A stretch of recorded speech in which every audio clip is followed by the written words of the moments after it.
बिस्मिल्लाहिर्रहमानिर्रहीम। तमाम नाजरीन को दिल की गहराइयों से खुशामदीद और मोहब्बत भरा अस्सलाम वालेकुम।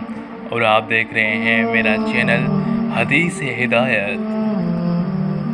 एक शहर में एक औरत रहती थी जो बहुत अमीर थी। अल्लाह ताला का दिया सब कुछ था, बंगला था, गाड़ी थी, शोहरत थी, ऐशो आराम, पर वो अल्लाह ताला का शुक्र नहीं करती थी।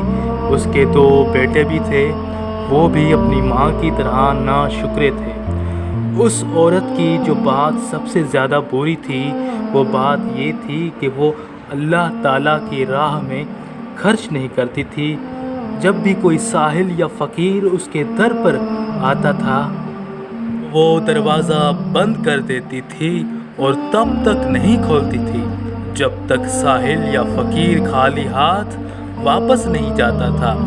एक दिन वो औरत किसी काम की वजह से जा रही थी कि वहाँ उसका एक्सीडेंट हो गया और वो मर गई, और उसके 2 बेटों ने दफना कर कब्र के हवाले कर आए। कुछ दिनों के बाद उस औरत की कब्र से चीखों की आवाज़ आने लगी।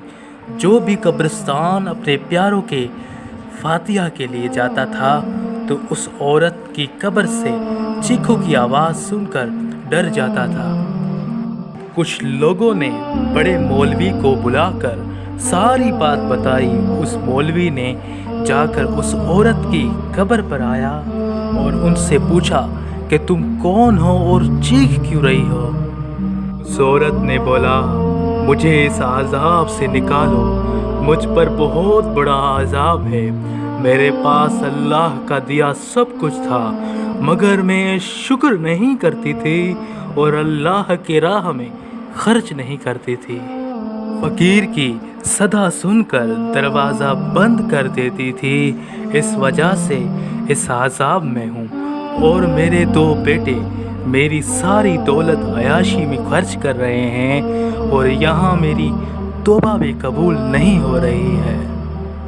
तो दोस्तों, इस कहानी से हमें ये सबक और हिदायत मिलती है कि अल्लाह ताला ने हमें जो कुछ दिया है उसका हमेशा शुक्र अदा करना चाहिए और ज़्यादा से ज़्यादा अल्लाह के राह में खर्च करना चाहिए।